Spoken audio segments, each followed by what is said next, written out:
인사드리겠습니다. 임마누엘. 우리 정현 형제가 많이 긴장을 한 것 같습니다.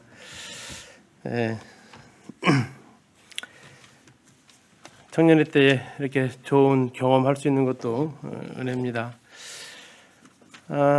수요일 날은 거의 이렇게 우리 형제님들이 돌아가서 하시는데 오늘 이렇게 주님의 특별히 기회를 주셨습니다. 어떤 교재로 이렇게 성도님들과 할까 하다가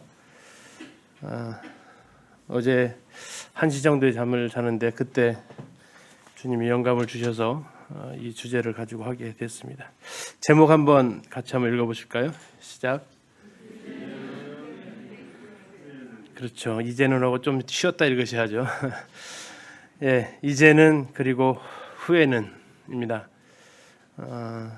밑에 참 무수한 시간이 흘러가고 있죠. 인생을 이렇게 좀 돌아보면서 주님께서 하셨던 그 음성들을 특별히 오늘 베드로와 관련된 베드로의 생애 가운데에서 주님이 하셨던 그 말씀들을 좀 같이 살펴보면서 주님 음성 같이 듣기를 원합니다. 우리 성도님들, 주님이 나를 향한 계획을 갖고 계시다는 거 믿으십니까? 정말 믿으십니까? 정말 주님이 나를 향한 특별한 계획을, 맞춤형 계획을 가지고 계실까? 그런데 어떠한 계획을 가지고 계실까 하는 것들, 주님이 한 5년 동안에 너에게 일어날 일들을 이렇게 다 보여주신다거나 5년까지도 안 가고 1년 동안에 어떤 일들이 있을 것이다 라고 이렇게 계획서를 저한테 보여주신다면 어떨 것 같으세요? 남은 올해 2021년 12월 달까지 너에게 일어날 일이다 라고 하시면서 네가 도달해야 될 목표다 라고 하시면서 보여주시면 어떨 것 같으세요? 좋을 것 같으세요? 부담될 것 같으세요? 한번 생각을 해봤습니다. 왜 주님은 단 한 치 앞도 모르는 인생길을 걷게 하실까? 정말 내일 뭐 예측은 하겠지만 내일 지금 뭐 하실지 계획은 세우시지만 뭐 계획된 대로 돌아가진 않을 거고요. 또 그 가운데서 만나는 사람들, 또 그 가운데서 일어나는 일들, 그런 가운데서 주님은 무엇을 또 나에게 말씀하고 싶을까 하는 것들. 그리고 그런 것들이 하루하루 쌓이다 보니까 얼만큼 오셨어요? 지금 여기까지 오셨죠. 뭐 여기 지금 다양한 분들이 앉아 계시죠. 뭐 10대 미만부터 70대 이상까지 그렇게 하루하루 쌓이다 보니까 어느덧 뭐 저도 이제 좀 있으면 이제 50이 되는 나이가 되었더라고요. 잠시 인생을 이렇게 좀 추억을 해봤습니다. 팔남매의 막내로 태어났고요. 아버지 50살, 어머니 48살, 동네에서 신둥이로 불렸습니다. 기질 테스트를 해봤더니 점액질이 제일 많더라고요. 우리 청년들은 MBTI 검사하면 ISFJ입니다. 용감한 수호자형 이렇게 타고난 모습이라는 거죠. 기질 자체가 다시 말하면 내성적인 사람으로 태어났고 그래서 이러한 자리에 서는 것 자체가 굉장히 불편하고 익숙하지 않고 해야 되는 상황이 아니라면 안 하고 싶고 그러한 기질을 타고 났습니다. 교회는 초등학교 4학년 때 처음 발을 내디뎠고요. 전주교회 지금의 안행교회죠. 효자동에 있을 때 효자동 건물 2층에 있었던 것으로 기억합니다. 거기에 처음 발을 내디뎠습니다. 시골 완주군 화산에서 아침 6시 40분 차를 타고 예배당 전주에 있는 이 예배당 도착하면 아침 8시 한 반에서 40분 됩니다. 한 2시간 걸려서 버스 타고 교회를 다녔습니다. 그러다가 교회가 어려움이 처했습니다. 교회가 분가되어지는 그런 어려움 가운데 있을 때 그 어려움을 소나기를 피해서 저희 부모님하고 저는 이제 익산으로 이리로 교회를 옮겼습니다. 지금 이제 익산 대로교 익산교회죠. 제가 다닐 때는 이리교회였습니다. 버스를 3번 갈아타야만 갈 수 있었던 교회였죠. 초등학교 5학년 때 6학년 때 2년간 다녔는데 6학년 때는 저기 화산 그 시골에서 1위까지 혼자서 버스를 타고 다니기도 했습니다. 참 용감했다 싶습니다. 초등학교 6학년이 어떻게 보내시겠습니까? 예. 그래서 갈 때는 같이 갔다가 주일학교니까 일찍 끝나니까 저 혼자 버스 타고 다시 이제 고향까지 오는 그런 시간 한 2년 했고요. 중학교 1학년 되니까 전주 지역 교회가 다시 이제 분가가 되어졌습니다. 서전주 교회로 이완 선생님이 개척 분가에서 나오셨죠. 근영여고 근처에 있었던 그곳에 중학교 1학년 때 또 옮겨지게 됩니다. 그리고 이제 그때 중학교 1학년 3월 달에 전도지 불청객이라는 전도지 있습니다. 그 전도지를 읽다가 구원함을 받습니다. 그리고 중학교 2학년 때 1987년입니다. 중학교 2학년 때 저희 고향에 예식장 건물을 빌려서 복음 집회를 합니다. 그리고 정말 인산이례를 이뤄서 복음 집회만 하고 끝날 줄 알았던 집회가 3박 4일 끝나는 날 토요일 날 긴급 형제님들 회의가 소집이 되면서 이 불쌍한 영혼들 그대로 놔둘 수 없다. 그래서 그때 결정된 사항이 이 서전주교를 다니고 있었는데 화평리 저희 고향에 교회를 세울 수밖에 없다. 이러한 의견이 다수를 차지하면서 뭐 교회를 세워야겠다고 해서 세워진 교회가 아니고 복음 집회에 너무나도 많은 영혼들이 오니까 갑작스럽게 결정이 되어져서 저희 고향에 복음 집회 끝나는 날 교회가 세워집니다. 1월 달에 했었는데 정말 기적 같은 일이 벌어진 거죠. 아마 대목이 전무후무할 겁니다. 전혀 교회 세울 계획이 없었는데 뭐 구도자들 100여 명씩 계속 나오니까 이 사람도 다 전주로 데려갈 수 있는 건 아니고 결국 여기에 교회를 세우자 하면서 그때 이제 지금 전주 서부에 계신 오경선 형제님 가정 다음에 저희 셋째 형님이 총각일 때 교회가 세워지면서 제가 중학교 2학년 때부터는 드디어 이제 고향에서 다니게 됩니다. 그래서 중학교 1학년 때 구원을 받고 3월 달입니다. 중학교 2학년 때 화평교회 1호 침례식 대상자가 되어서 중2학년 5월 달에 5월 24일 날 예배당 앞에 있는 동네 내과에서 침례를 받게 됩니다. 그리고 바로 주일학교 중고등부 교사로 섬기기 시작을 합니다. 88년도부터 교회학교 교사를 한 거죠. 중학교 2학년이 누굴 가르쳤을까요? 중학교 1학년 가르쳤습니다. 뭐 중학교 3학년 때는 저희 친구들을 가르치기도 했을 거예요. 그때부터 저는 교회학교 교사 일을 하면서 지금까지 교회학교에서 이렇게 하고 있죠. 그러던 중에 이제 제가 신동일에 태어나면서 아버님은 제가 초등학교 졸업할 때쯤 정년퇴직을 하시게 되고 중학교에서 고등학교 들어가는데 뭐 시골 근처에는 고등학교가 없으니까 근처에 있는 중학교는 요즘 굉장히 유명해진 화산중학교죠. 자율형 중학교입니다. 그 화산중학교에서 이제 고등학교를 진학하는데 아버지의 특명입니다. 나 퇴직했다. 너 학비 대줄 돈 없다. 그래서 네가 갈 수 있는 길은 빨리 졸업해서 대학 갈 생각하지 말고 빨리 졸업해서 네가 네 손 벌어서 정 가고 싶으면 네 돈 벌어서 네가 학교를 가라. 야간 대학교를 가든지 그건 이제 네가 알아서 해라. 그래서 고등학교 3년간만 학비를 대주겠다라고 이렇게 이야기를 하십니다. 일이 초등학교 5학년, 6학년 때 교회 다녔던 추억이 있었던 장소죠. 꽤 멀다는 걸 알고 있습니다. 아침에 뭐 6시 40분째 차 타면 학교 도착하면 8시 10분, 20분 되는 1시간 40분을 버스 타고 다녀야 되는 그 길이었고요.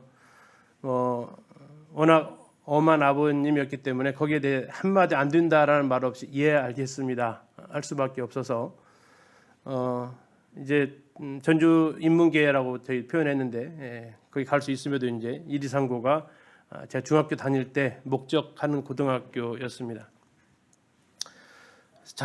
시험까지 잘 치르고 왔습니다. 시험 보는 날 양준희 형님 댁 가가지고 저희 친구들이랑 같이 3명이서 거기서 전날 자고 했는데 시험까지 잘 보고 왔습니다. 시험 봤더니 상고이기 때문에 뭐 그랬습니다. 지금도 기억이 생생합니다. 전교 8등을 했습니다. 전교 8등을 하니까 장학금을 주더라고요. 그때 기억이 생생한 것이 고지서 종이 색깔이 달랐어요. 제 친구들이 받아온 거가 제가 받아온 색깔이 다르더라고요. 그래서 기쁜 마음으로 아버지한테 전화를 드렸습니다. 예, 아버지 학비 더 줄일 수 있을 것 같습니다. 했더니 아버지가 알았다. 집에 와서 얘기하자 하시더라고요. 그래서 집에 와서 이제 그 통지서를 보여 드렸는데 보지도 않으시고 야, 학비가 조금 들어가는 데가 아니라 학비가 안 들어가도 되는 데가 있더라. 그래서 그 학교에 선생님하고 이야기 됐다. 그곳으로 가라 하시더라고요.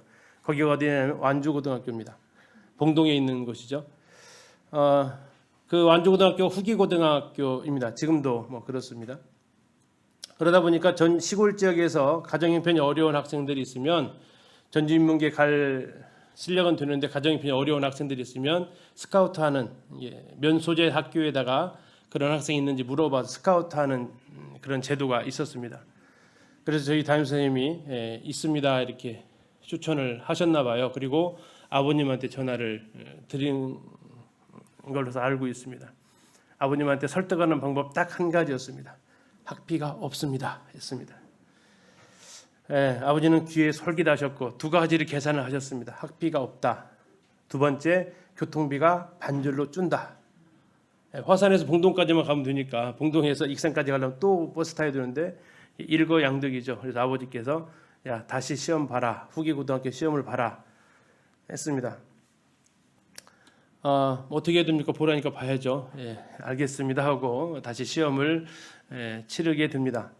근데 뭐 그 시험 점수는 크게 의미가 나중에 알고 봤더니 괜히 공부했어요. 의미가 없어요. 내신으로 이미 해결이 돼 있었고 그때만 해도 뭐 이렇게 조건이 3년 장학생이었습니다.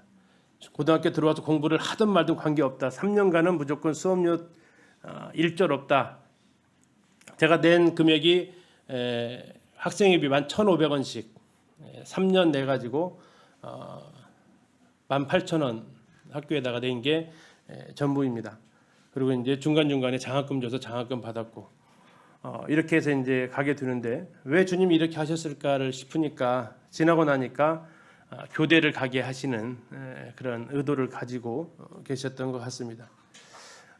뭐 중학교에서 1, 2, 3고 갈 때만 해도 꿈이 컸습니다. 우리 이경란 님 계시는데 나도 은행원 되겠다 해가지고 막 은행장까지 꿈을 꾸는 뭐 자기 꿈 발표 막 학교에 시키잖아요. 막 이제 그럼 이제 그렇게 소개를 했었는데 갑자기 완주고 들어가면서 이제 꿈이 교사로 돌아가게 됩니다. 지금에 와서 돌아오면서 생각을 하게 됩니다. 만약에 그때 1, 2, 3고 가가지고 취업을 했으면 뭐하고 딱 맞아떨어지냐면요. IMF랑 딱 맞아떨어집니다. 그래서 저희 동기들 은행 취업했다가 증권 취업 굉장히 그때 인기가 많았었습니다. 그때 많이 중간에 그만두고 나왔던 시절이 있었는데 주님께서 중간에서 인문계 고등학교를 가게 하시고 거기에서 전주교대를 입학하게 하셔서 제가 9위학번입니다. 거기서 4년간 대학을 다니고 초등교사로 이제 길이 완전히 달라진 거죠. 그리고 이제 제 중학교 2학년 때 고향에 교회가 생기면서 대학교 1학년 때 첫 설교를 합니다. 그때는 저녁 집회가 있었습니다. 저녁 집회가 있었어요. 7시 주일 저녁에 뭐 식구들이 별로 없었어요. 그러다 보니까 집회는 많고 주일날, 주일 저녁, 수요일, 뭐 금요일이 다 집회 있으니까 어떻게 합니까? 이렇게 형제님들이 짐 하나라도 좀 덜어지려는 의도였던 것 같은데 대학생 올라가니까 바로 3월부터 주일 저녁에 한 달에 한 번씩 설교하라고 이렇게 하시더라고요. 그래서 지금도 기억이 역시 생생합니다. 92년도 3월 달에 첫 설교를 합니다. 정인 형제 담대함을 가지세요. 20살에 첫 설교를 했습니다. 그때 본문이 참 지금 생각해봐도 참 재밌는데요. 무슨 설교했을 것 같으세요? 레위기 13장 설교를 했습니다. 문둥병의 규례에 대해서 설교를 했습니다. 왜 그런 본문을 택했는지는 모르겠지만 아무튼 그렇게 했어요. 첫 설교니까 기억을 하고 있습니다. 그렇게 대학을 다니다가 97년도에 발령을 받았는데 발령 받았던 곳이 이제 고창입니다. 고창에 갔을 때 1997년에 발령을 받았는데 97년에는 교회가 없었습니다. 그 전에 교회가 있었는데 교회가 사라졌다가 제가 갔을 때는 이제 가정으로만 모이고 계셨습니다. 여기 지금 이제 허성 형제님 부부 계시는데 그때 아마 고창에 정읍에 계셨던 시간이었을 겁니다. 고창에 집회가 있을 때 가정 집회 화요일 날 모였었는데 같이 오셔서 집회하시고 정우천 형제님이라고 좀 정읍에 계십니다. 그 형제님 댁에서 가정 집회로 모이다가 1998년 10월에 순천에서 주님을 섬기시던 김용재 형제님이 고창으로 개척을 해서 오십니다. 만성 신부전증 일주일에 2번 투석을 하셔야 되는 몸을 이끌고 개척을 오시게 되었죠. 그러면서 이제 그때 고창교회 시작을 했을 때 몇 명이 시작을 했냐면 총 8명이 시작을 했습니다. 김용재 형제님 부부 2분하고 그다음에 정우천 형제님 부부 2분하고 그다음에 저보다 조금 어린 청년 자매 1명 있고 그다음에 정병희 형제님 지금 이제 모임에 안 계시죠. 그분의 모친이 또 한 분 계셨고 다음에 또 시골 지역에 모친님이 총 8명이 있었습니다. 이 모친님들 3분 하나 둘 3분 다음에 2분 다음에 가정이 2가정 청년 2 몇 명이에요? 8명이었습니다. 8명. 그 8명이 이제 첫 개척을 하게 된 거죠. 그러면서 이제 거기에서 8명이다 보니까 저희 화평리보다 더 상황이 안 좋은 거죠. 그래서 이제 저녁 말씀이 아니라 주일 낮 말씀을 해야 되는 상황이 벌어지게 된 겁니다. 사회 걸어오신 형제님이 한 달에 2번, 정우천 형제님이 한 달에 1번, 제가 한 달에 1번 해서 고정적으로 이제 청년 때 주일날 말씀을 또 시골 지역이다 보니까 가능했던 것 같습니다. 그렇게 하다가 드디어 28살 되던 해에 결혼을 하게 됩니다. 그리고 2000년 5월 7일 날 기린노 교회로 천거를 오게 됩니다. 고창교회에서 기린노 교회 천거 올 때 욕 많이 먹었습니다. 무슨 욕을 먹었을 것 같으세요? 식구 8명 버리고 근 200명 되는 교회로 가면 마음이 편하냐? 네, 주변에서 격려해 주시고 칭찬해 주신 분이 한 분도 안 계셨습니다. 근데 격려해 주시는 분이 누가 계셨냐면 고창교회 성도님들만 격려해 주셨어요. 주님이 그곳에 아파트를 분양받게 하시고 그 과정들을 쭉 간증을 했을 때 주님이 보내신 거 맞다. 그리고 우리는 기쁨으로 청구해 줄 수 있다. 그래서 제가 형제님들한테 말씀을 드렸어요. 아니요, 이곳으로 고창에서 교회 생활 하라면 하겠습니다라고 말씀을 드렸어요. 근데 아니다. 주님이 보낼 때 가야지. 그렇지 않으면 우리 이제 싸우고 헤어질 수 있다. 그러지 말고 주님이 보낼 때 가라라고 이렇게 8명의 성도들인데 아주 통 크게 허락을 해주셔서 주변에서는 비록 욕을 먹었지만 내부에서 이렇게 기쁨으로 보내주셨기 때문에 5월 7일 날 천거로 올 수 있었고 그해 5월 27일 날 지금 백송휴관에서 결혼식을 했죠. 우리 여기 정지원 형제님이 계시는데 형제님도 2분 다 광주잖아요. 광주에서 살던 분들이 전주 와서 결혼했는데 저희 가정도 그랬거든요. 저는 고창에서 왔고 제 아내는 화평리에서 왔고 결혼해서 기린노에서 섬기는 그러한 모양새가 있었습니다. 그러다가 이제 아시는 대로 2010년도 38살에 장로 직분을 시작을 하게 되었습니다. 시간 계산해 보니까 벌써 꽤 10년이라는 이상의 시간이 흘렀더라고요. 그리고 지금은 49살이 되었네요. 내년이면 이제 50이 되는 해가 되겠습니다. 가정에서, 교회에서, 학교에서 이렇게 인도하는 역할을 감당하는 상황이 되다 보니까 때로 참 버겁고 내려놓고 싶고 하는 생각들을 자주 하게 됩니다. 학교는 사표 내면 그만둘 수 있잖아요, 그렇죠? 교회에서 장로도 직분도 뭐 사정 얘기해서 내려놓을 수 있는데 가정에서 아빠와 남편 자리는 못 내려놓는 자리더만요. 주님 나라 가기 전까지는. 그래서 때로는 주님 나라 가고 싶습니다 할 때도 뭐 내적으로 뭐 그런 생각도 해보고 시간들을 이렇게 쭉 추억을 해보면 그렇습니다. 앞에 이제 제목에 이제는 그리고 후에는 이렇게 제목을 했는데 그때 당시에는 왜 이렇게 하시는지가 참 이해가 안 갔던 순간들이 참 많았습니다. 왜 갑자기 장학생까지 선발됐던 고등학교를 틀어가지고 후기 완주고등학교를 가게 하셨는가? 그 후기 고등학교 안 다녀보신 분들은 그 학교 교실 분위기가 어떤지 잘 모르세요. 제 옆에 짝꿍이 누군지 아세요?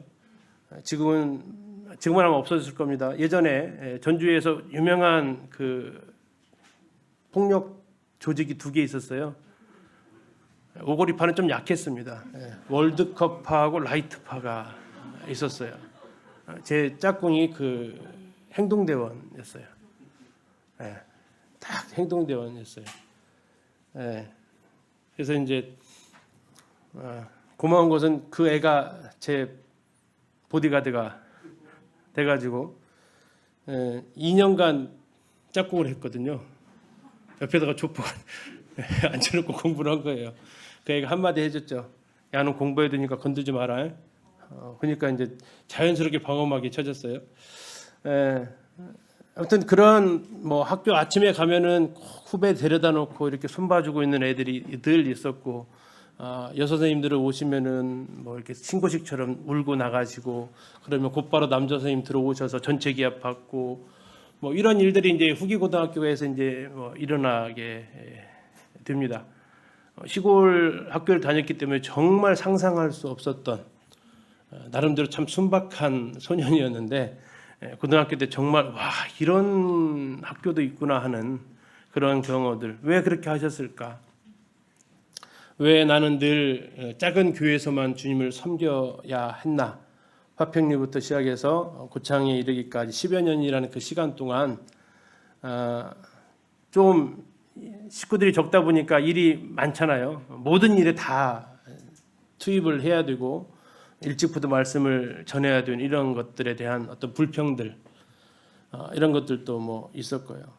또 흔히 말하는 뭐 예전에 금수저 뭐 이런 했는데 나는 전형적인 흙수저로 태어나서 아직도 지금 빚을 다 못 갚고 있는 그런 삶을 살아야 되나 뭐 이런 것들에 대한 그런 왜 이렇게 할까 또 왜 이렇게 또 살은 빠지지도 않고 항상 한결같은 원면을 유지를 하는 걸까 뭐 이런 것들에 대한 어떤 풀리지 않는 그때는 정말 이해되지 않는 그런 시간들이 있었고 그런데 어느 순간 그 시간들이 지나고 가면서 그때는 알지 못했지만 후에 주님께서 깨닫게 하시는 이런 것들을 경험하게 되고 그런 모습들을 오늘 베드로를 통해서 주님께서 말씀해 주시는 것들을 같이 보게 되었습니다. 같이 한번 읽어보시면 감사하겠습니다. 시작. 예수께서 보시고 이르시되 네가 요한의 아들 시몬이니 장차 게바라 하리라 하시니라. 게바는 번역하면 베드로라. 예수님과 베드로의 첫 만남입니다.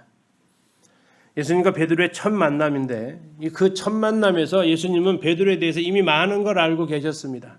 그의 과거를 알고 계셨어요. 네가 요한의 아들 시몬이구나. 뭐 다른 본문에서 이제 바요나 시몬아 이렇게 나오기도 하죠. 요나 바요나 바가 아들이니까 요나의 아들 요나나 요한이나 같은 의미를 생각하시면 되겠습니다. 요한의 아들이었다. 이건 과거죠. 요한의 아들로 태어났다라는 겁니다. 그리고 지금의 내 이름은 시몬이다. 그러나 장차 앞으로 나는 너를 뭐라고 하겠다고요? 게바라 하겠다라는 겁니다. 게바가 뭡니까? 이게 아람어인데 반석이라는 뜻입니다. 요르단 가면 페트라 있죠. 페트라가 되겠다라는 말씀입니다. 내가 너를 게바라하겠다라는 겁니다. 지금은 요한의 아들 시몬이지만 앞으로 너에 대한 내 계획이 있는데 너는 내가 반석으로 너를 세우겠다라는 겁니다. 나중에 마태복음 16장에서 예수님께서 베드로에게 대해서 그 베드로가 예수 그리스도를 증언한 그 증언 위에 교회를 세우는 역할을 주님께서 부여하시는데 주님께서 베드로를 가리켜서 내가 너를 앞으로 개발하겠다라고 이야기를 하십니다. 우리 성도님들 지금의 내 모습이 어떻게 보이십니까? 페트라로 보이십니까? 개바로 보이십니까? 또 우리 자녀들의 모습이 어떻게 보이십니까? 듬직해 보이십니까? 언제나 클까 싶으십니까? 우리는 현실에 있는 나의 모습을 바라보기 때문에 때로 실망하고 또 때로 위축되고 때로 좌절하고 때로 포기하고 싶은 이러한 마음을 가지게 됩니다. 그러나 주님은 우리의 미래의 모습을 계획하셨습니다. 주님께서 우리를 향한 계획을 가지고 계십니다.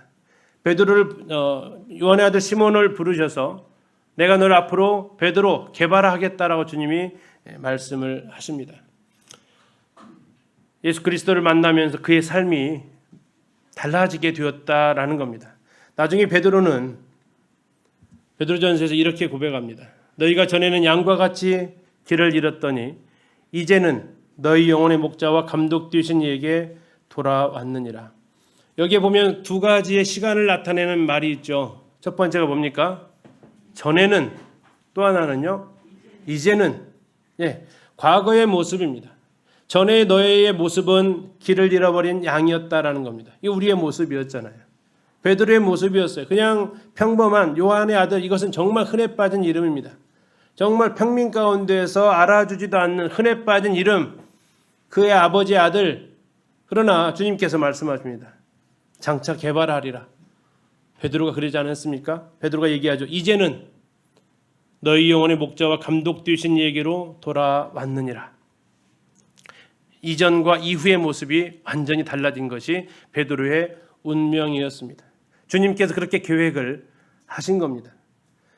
에베소서 5장 8절에는 이렇게 말씀하십니다. 너희가 전에는 어둠이더니 이제는 주 안에서 빛이라. 전에는 어둠이었지만 이제는 주 안에서 빛이다라고 하셨고요. 빌레몬서 1장 11절에서 사도 바울은 빌레몬을 향해서 이렇게 얘기합니다.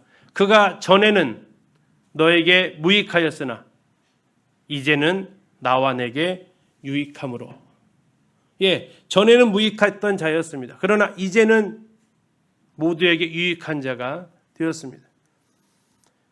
베드로전서 2장 10절에서는 호세아 말씀을 인용하면서 이렇게 말씀하죠. 너희가 전에는 백성이 아니더니 이제는 하나님의 백성이요.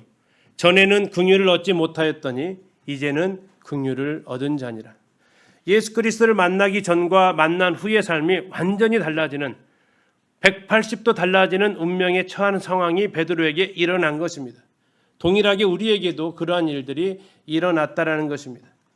주님은 우리의 과거를 아시고 우리의 현재의 모습을 아시면서도 우리를 부르십니다. 그리고 우리를 향한 계획을 말씀하십니다. 장차 개발하겠다. 정말 베드로처럼 다혈질적인 사람이 어디 있습니까? 그처럼 변화무쌍한 사람이 어디 있습니까? 그런데 정말 그를 불러서 하나님께서 페트라, 베드로 흔들리지 않는 반석으로 만들어주겠다라고 하시는 겁니다. 전혀 어울릴 것 같지 않는 베드로의 요한의 아들 시몬의 닉네임이 되었습니다.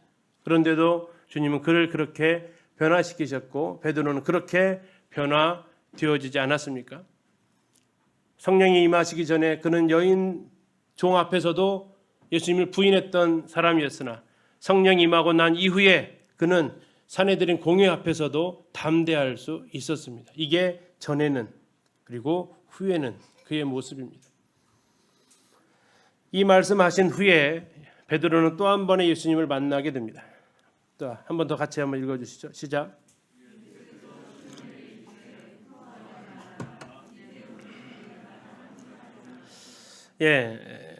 밤새도록 고기를 잡지 못했다가 예수님께서 깊은 데로 가서 그물을 내려라 했을 때 그물이 찢어질 정도로 많이 고기가 잡혔습니다. 두려워하고 있는 베드로에게 주님 말씀하십니다. 무서워하지 말아라. 이제 후로는, 다시 말하면 지금까지의 네가 했던 것은 뭐 한 거였습니까? 사람을 낚는 어부였습니다. 아니, 물고기를 낚는 어부였습니다. 그러나 이제 후로는 뭐 하겠다고요? 네가 사람을 취하리라. 사람을 취한다는 게 뭡니까? 이제 사람 낚는 어부가 되게 하겠다는 것입니다. 고기잡이였던 그를 이제 사람 낚는 전도자로 세우시겠다라는 것입니다. 단순히 구원해 주실 뿐만 아니라 그에게 하나님께서 그에게 맡겨주실 부르심의 소망이 있게 되었다라는 것입니다. 주님이 부르시고 나면 부르시기 전과 부르신 후의 삶은 같을 수 없습니다. 주님이 우리의 삶이 이렇게 보면 일상적으로 평범하고 이렇게 합니다. 왜 우리의 삶이 이렇게 평범하냐면요, 주님이 우리를 부르시기 전이기 때문에 그래요. 주님이 우리를 부르셨고 그 음성을 성도님들이 들으시면 누구라도 지금과 같은 삶을 살 수는 없습니다. 특별나서가 아니에요. 위대해서가 아닙니다.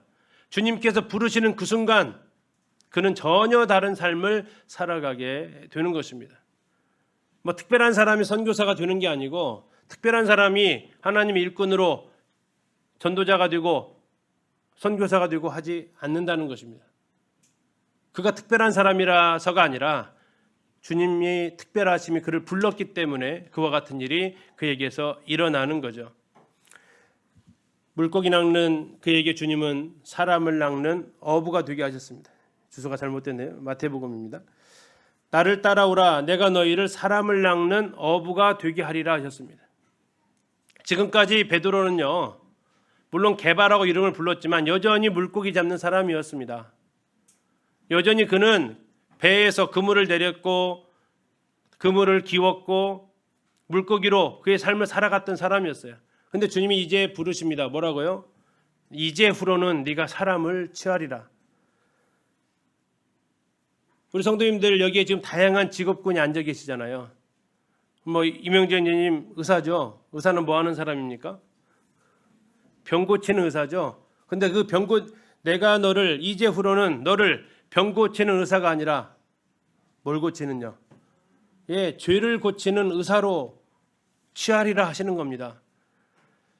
교사들 또 많이 앉아 계시는데 네가 지금은 지식을 가르치는 교사이나 내가 너를 복음과 진리를 가르치는 교사로 세울 수 있다라는 것입니다.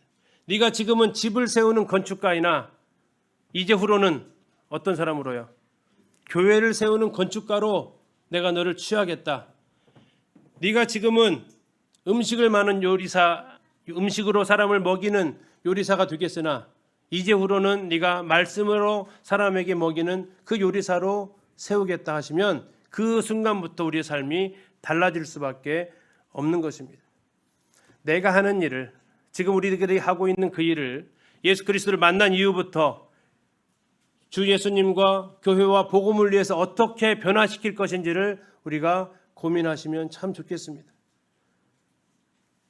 제가 교회학교에서 강습회하는 많은 것들에 대해서 그 많은 소스를 얻었던 것이 제가 교대 다니면서 학생들을 가르치고 거기에 대해서 아이디어를 얻고 그것을 어떻게 하면 교회에서 적용할 수 있을까에 대해서 많은 고민들을 하게 되었습니다. 그냥 단순히 세상적인 지식이 아니라 그걸 가지고 주님을 위해서, 교회를 위해서, 복음을 위해서 어떻게 쓰여질까?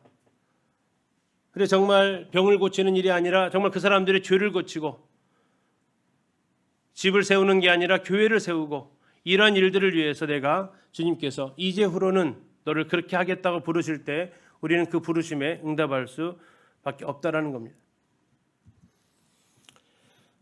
자, 예수님께서 이제 베드로에게 또 한 번의 전환을 일으키는 말씀을 하시는 장면 요한복음 13장에 나옵니다. 제가 읽겠습니다. 예수께서 대답하여 이르시되 내가 하는 것을 네가 지금은 알지 못하나 이후에는 알리라. 자, 여기서 시간을 나타내는 단어 두 개가 쓰였죠. 뭡니까? 지금은 알지 못한대요. 그런데요, 후에는 알게 된대요. 주님은 우리가 다 이해할 때 행하시지는 않습니다. 맞습니까? 주님은 우리를 일단 행하십니다. 주님의 계획대로. 우리가 다 이해했겠지? 아니요. 주님은 행하게 하시고 나중에 그것들 우리에게 알게 하실 때가 상당히 많이 있습니다. 그렇기 때문에 앞에 초반에서 말씀드렸지만 지금 나에게 일어나는, 나에게 벌어지는 일들에 대해서 우리가 다 이해하지 못하는 것들이 상당히 많다라는 겁니다. 만약에 우리가 이해하는 것만 주님 행하시면 어떻게 될까요? 하나님 아니셔요, 그분은. 그죠? 내가 이해할 수 있는 것들만 행하신다면 그분은 하나님이시겠습니까? 사람이죠. 그러나 하나님께서는 우리가 이해할 수 없는, 다 알 수 없는, 다 깨달을 수 없는 일들을 무수히 행하십니다. 그런데 주님이 말씀하세요. 뭘 기대하신다고요?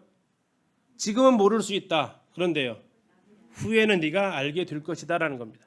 자, 알리라라는 것은 단순히 알았으면 좋겠다라는 게 아닙니다. 반드시 알게 될 거라는 겁니다. 이사야서 이렇게 말씀하십니다. 이는 하늘이 땅보다 높음같이 내 길은 너희의 길보다 높으며 내 생각은 너희의 생각보다 높다 하셨습니다. 그래서 우리가 자녀들 키워보시면 내가 자녀의 신분이었을 때는 부모의 마음을 다 알지 못하죠. 그러다 어느 순간 내가 자녀를 낳고 자녀가 커가면서 그때 이래서 부모님의 마음이 이랬구나라는 것을 알게 되죠. 그래서 가끔씩 우리 어머니들이 딸들한테 뭐라고 한다고요? 너도 시집 가서 너 같은 딸을 낳으면 내 마음 안다. 지금이 네가 어떻게 설명한다고 한들 알아먹겠냐라는 거죠. 지금 자녀들한테 부모님 속 다 혹시 알아듣던가요? 모릅니다. 모르는 게 어쩌면 당연하죠. 몰라서 속 터지잖아요. 그렇죠? 언제나 내 마음 알아줄까 하고 속 타잖아요. 그런데 모르는 걸 모를 수밖에 없더란 얘기죠. 그런데 모르는 게 아니라 지금은 모른다라는 겁니다. 지금은. 한 단어만 붙이세요. 지금은 모르지. 그러나 언제는요? 후에는 알게 되지. 고린도전서 13장에서 이렇게 말씀하십니다. 바울은 이렇게 얘기합니다. 우리가 지금은 거울로 보는 것 같이 희미하나 그때에는 얼굴과 얼굴을 대하여 볼 것이요 지금은 내가 부분적으로 아나 그때에는 주께서 나를 아신 것 같이 내가 온전히 알리라. 오늘 일어나는 일들, 지금 내 주변에서 일어나는 일들 다 알 수가 없다고요. 자식도 모르지만 나도 역시 주님의 마음을 다 모르더라고요. 그런데 어느 순간 시간이 흘러가서 비로소 뭐 할 수 있다고요? 알게 되는 때가 이르더라는 겁니다. 아, 그래서 주님이 이렇게 하셨구나. 생각을 해봤어요. 왜 살이 안 빠졌을까? 그랬더니 그래서 제가 군대를 안 갔잖아요. 신의 아들입니다. 신의 아들. 제가 군 병역을 5시간 만에 끝냈습니다. 아침 8시 반에 가서 점심 먹고 1시 반 되니까 모든 병역이 끝났어요. 그리고 나서 바로 민방위로 넘어갔습니다. 군복이 없으니까 예비군도 안 시키더라고요. 바로 민방위로 넘어갔습니다. 근데 주님한테 궁금해서 주님 군대 끝났으면 이제 빼주셔도 안 돼요? 근데 주님 한마디 더 하셨어요. 뭐라고 하냐면 빼면은 너 교만해질 거잖아 그러더라고요. 뭐 그럴 것 같았습니다. 그냥 그래서 주변 사람들이 특히 제 아내가 좀 보기에는 많이 답답해 보일 텐데 그래서 제 아내한테 한 얘기죠. 내가 뚱뚱했으니까 당신이랑 결혼했어. 아마 뚱뚱 안 했으면 당신이랑 결혼 안 했을지도 몰라. 뭐 이런 얘기도 웃으면서 하는데 주님께서 우리에게 각각의 주신 이유가 있다라는 거죠. 지금은 다 알 수 없습니다. 다 몰라요. 뭐 그때만 해도 마찬가지였습니다. 왜 하나님께서 그러한 고등학교에 나를 보내셨을까? 만약에 상고로 갔으면 아까 말씀드린 대로 인생이 완전히 달라졌을 겁니다. 그러나 어쨌든 이쪽으로 와서 교사 일을 하면서 이런 일들을 감당할 수 있었습니다. 지금은 알지 못하는 일들이 많이 있습니다. 그래서 이런 것을 가리켜서 우리는 때로 하나님의 섭리라고 부릅니다. 하나님의 섭리. 지금 알지 못하는 일들 우리에게 너무 많이 일어납니다. 그러나 그분은 나보다 선하시고 그분은 나보다 능하시고 그분은 나에게 가장 좋은 것으로 주신다라는 그 믿음이 흔들리지 않으면 우리는 어느 순간 인생을 돌아보면서 하나님 이래서 이렇게 하셨구나 알 수 있다라는 겁니다. 한 번 더 주님은 이렇게 베드로에게 말씀하십니다. 예수께서 대답하시되 내가 가는 곳에 네가 지금은 따라올 수 없으나 그 다음은요 후에는 따라오리라. 이 앞에 보면 베드로가 주님 어디로 가십니까? 제가 죽기까지 주님을 따를 겁니다. 37절 이렇게 나와요. 제가 죽기까지 주님을 따라갈 겁니다. 지금 어디로 가십니까? 주님 제가 죽는 한이 있더라도 주님 따라갈 겁니다. 라고 했던 게 베드로의 고백입니다. 예수님께서 가시는 곳은 어디라도 따라가겠다고 베드로가 아주 용기 있게 이야기를 합니다. 그런데 주님은 단호하게 얘기하십니다. 뭐라고요? 지금은 따라올 수 없다. 그런데 영원히 못 따라온다? 아니요. 후에는 네가 따라오게 될 것이다. 왜 지금은 못하는데 후에는 할 수 있을까요? 왜 지금은 안 되는 것들이 나중에는 되게 될까요? 그건 주님께서 우리를 성장시켜가는 시간들이 아마 필요했던 것 같습니다. 지금 초등학교 2학년 애들 데리고 덧셈, 뺄셈 계속 시킵니다. 계속 시키는데 계속 틀려요. 얘기하죠. 지금은 너희가 틀리나 5학년이 되면 알게 되리라. 근데 그 사이에 정말 답답해 죽겠죠. 답답하죠. 그러나 어느덧 시간이 지나면 할 수 있게 되는 때가 온다라는 것입니다. 마지막으로 베드로에게 주님 말씀하십니다. 요한복음 27장 21장에서 네가 젊어서는 스스로 띠띠고 원하는 곳으로 다녔거니와 늙어서는 네 팔을 벌리리니 남이 너에게 띠띠우고 원하지 아니하는 곳으로 데려가리라. 여기서도 또 시간을 나타내는 두 단어가 쓰여 있네요.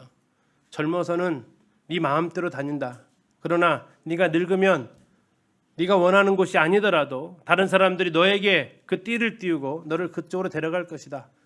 그 뒤에 보면 19절에 그가 어떠한 죽음으로 하나님 앞에 영광을 돌릴 것을 말씀하신 것이다 라고 이야기하고 있습니다.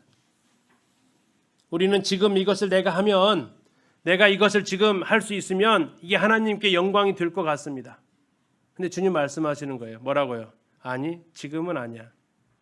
그런데 나중에는 그 일을 통해서 하나님께서 영광을 받으실 거야. 후에는 네가 분명히 나를 따라올 거야.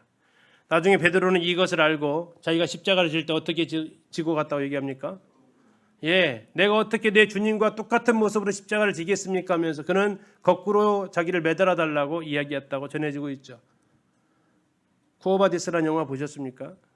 거기에서 로마의 박해에 있자 로마를 떠나는 베드로에게 나타나셔서 주님이 나타나십니다. 주님 어디로 가십니까?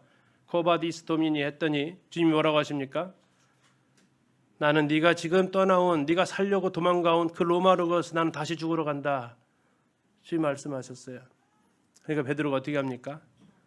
주님 아닙니다. 제가 가겠습니다. 주님 제가 다시 로마로 들어가겠습니다.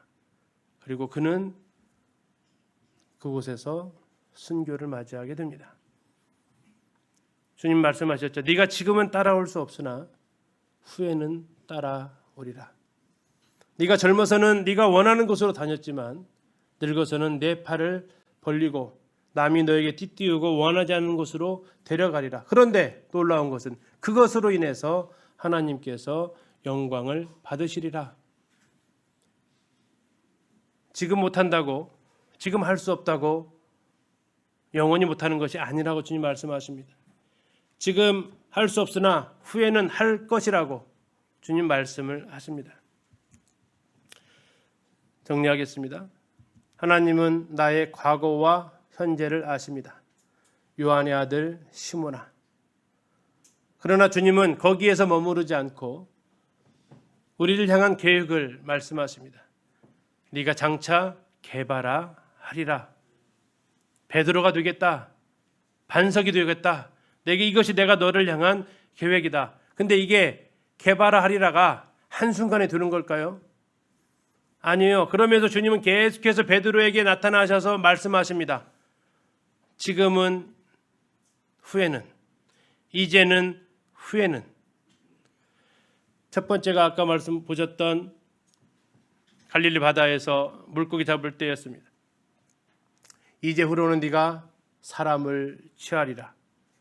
이게 바로 우리가 구원받은 순간이 첫 번째 모습이었다면 그 두 번째의 모습은 어쩌면 내 삶의 방향이 완전히 달라지는, 더 이상 나는 이제 물고기 낚는 어부가 아니라 사람 취하는 전도자로 그의 삶을 바꾸시는 그런 과정이 될 것입니다. 이제 후로는.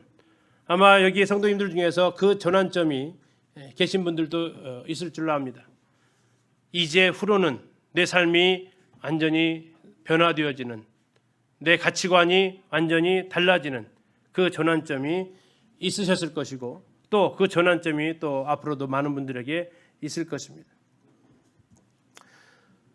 예수님은 세족시가는 장면에서 내가 행하는 것을 네가 지금은, 네가 이제는 알지 못하나 후에는 알게 될 것이다 말씀하셨습니다. 지금은 이해하지 못하나 후에는 깨닫게 될 것입니다. 지금은 할 수 없으나 후에는 할 수 있게 될 것입니다.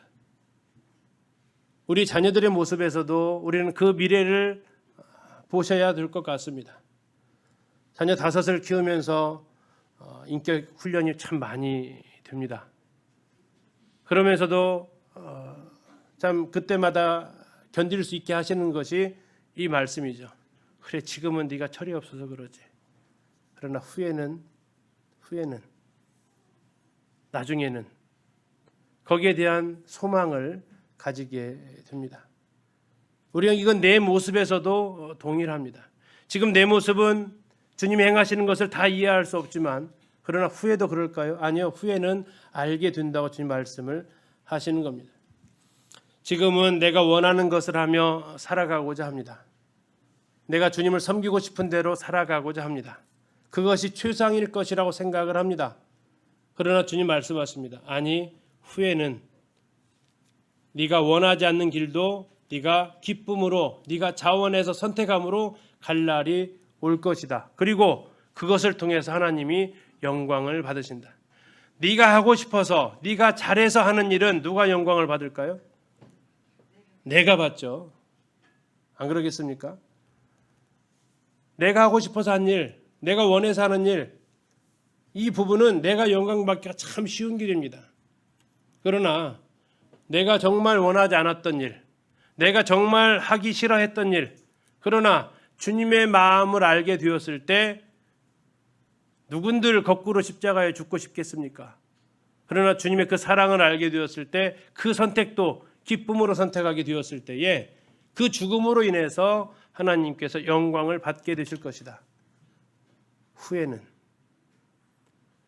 오늘 우리에게 일어나는 일들, 지금은 다 알 수 없고 지금은 할 수 없고 지금 내가 원하는 것이 아닐 수 있다라는 것들을 생각하게 됩니다. 그러나 후에는 주님께서 깨닫게 하실 것이고 주님께서 하게 하실 것이고 주님께서 내가 어떠한 모습으로 하나님께 영광을 돌려드릴지 보여주실 것입니다. 그리고 우리는 그 주님의 계획된 대로 우리의 삶에 한 걸음 한 걸음, 주님이 일주일치 미리 제시하지 않고요, 1년치, 10년치의 계획을 미리 제시하지 않습니다. 왜? 우리에게 유익이 되지 않기 때문입니다. 답답하긴 하지만 우리는 갈 바를 알지를 못하지만 우리는 그곳으로 가라고 하신 하나님을 신뢰하기 때문에 아브라함처럼 길을 나서야 하는 것입니다. 그것을 가리켜서 성경은 믿음이라고 말하고 있습니다. 오늘 같이 말씀을 보시면서 제목이 뭐였다고요? 지금은, 후에는. 그래서 이제는, 후에는 주님께서 분명히 우리 삶이 달라질 것입니다. 나에게서도 달라질 것이고 우리 자녀들에게서도, 우리 배우자에게서도, 우리 가정에서도, 더 나아가서 우리 교회에서도 이 모습들이 일어날 것입니다. 지금은, 이제는 내 양껏 보이지 않을 수 있습니다. 그러나 후에는, 이 후에는 분명히 주님께서 그 일들을 이루어 가실 것입니다. 그 믿음을 가지고 우리 하루하루 한 걸음 한 걸음 나아갈 수 있기를 소원합니다. 감사합니다.